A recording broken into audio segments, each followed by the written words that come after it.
Mike texted me yesterday morning and said, "Hey, what time shooter on?" I said 10 o'clock. An hour later, I canceled it. And I said, "Oh, I forgot to tell Mike." So. All right. Yeah, Doc, knowing the big sports fan you are, did you see the Super Bowl yesterday? And what's your impression of what the league did and also the players individually in honoring Kobe? It was really cool. The Kobe, the tributes, from the players, was really cool. And then and just the moment of silence, everything before the game was great. Then the game was great. It was a great game. The Kansas City won, and their defense is what won it at the end of the day. I guess you could say Mahomes was pretty good too, though. But it was really a good game. Enjoyed it. I did pick a winner. You want my pick for next year? I already have it.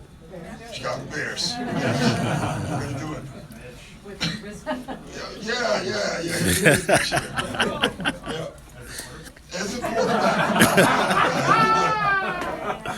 Sad. Like 2 years ago, everyone thought he was the next guy, and he had an off year. He'll be back. Yep, and here we are. Landry excited about the JC? Yeah, he finally told us he was from Missouri.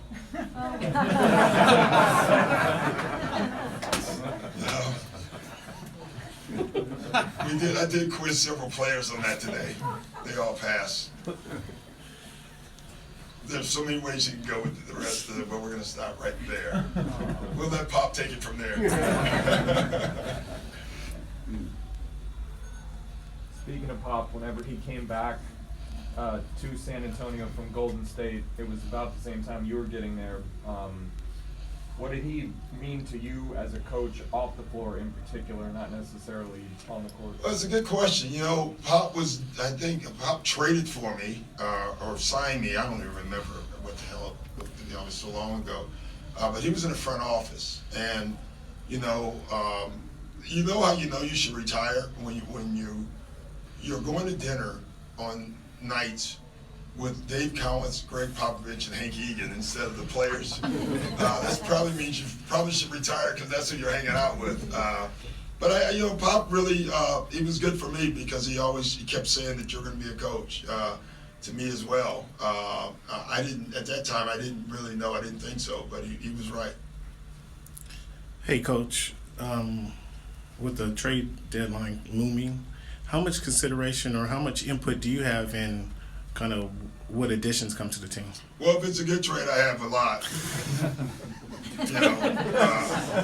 No, I mean, listen, we love our team right now.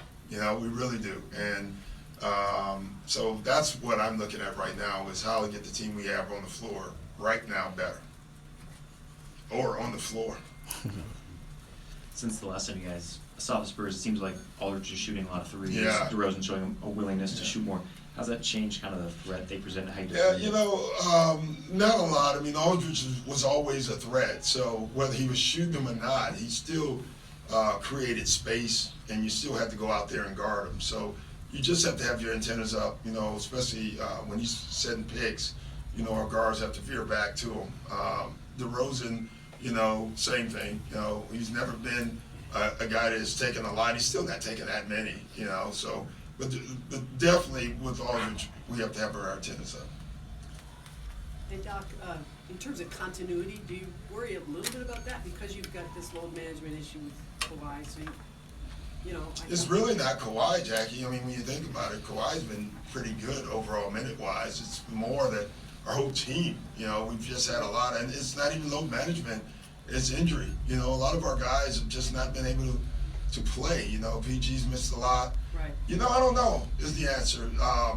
There are times that I do freak out about it, but then there's times I think we're going to be fine. And I still, at the end of the day, I think we'll be fine.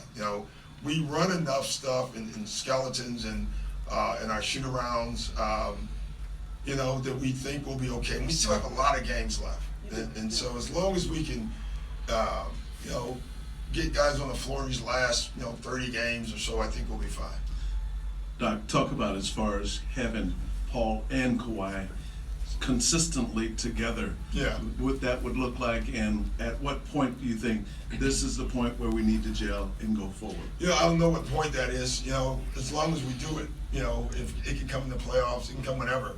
I do like that the more that those two can play together, the better it is for us. The more that those two can play with Lou, another offensive player, the better it is for us, because that's the part we haven't like crossed yet. Like they played on the floor, but we got to get to the point where it's easy. You know, it's no one feels like they're in the other one's way or anything like that. You know, that'll come, but the only way that comes is with games played.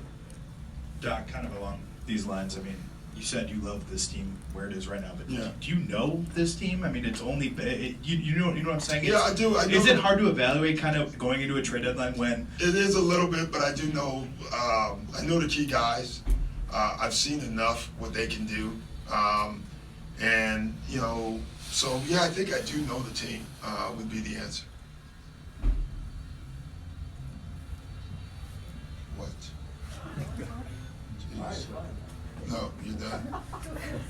We see Zoo out there taking threes like more of us, but Yeah. Is it realistic to think that someday he could? Oh yeah, definitely. Zook will be a three-point shooter. What does it take for him to kind of get to the point where he can actually take threes a game? To make a lot of them in a row. But he really does. He shoots them well. He shoots them easy. You know, obviously I haven't crossed that bridge or tunnel or whatever you're supposed to cross. But if he was open and took one, it wouldn't bother me. You know, he actually is a very good shooter from out there. I actually feel like he shoots them better than he does from the elbow, which we don't want him doing anyway. So he works on it. You know, give him credit. He really works on it. We've told him to work on it. And hopefully at some point it becomes part of his arsenal. Do you expect any big trades coming that may affect or impact the league? I'm Other sure, teams? Yeah, I'm sure there'll be something. I mean, it's going to happen.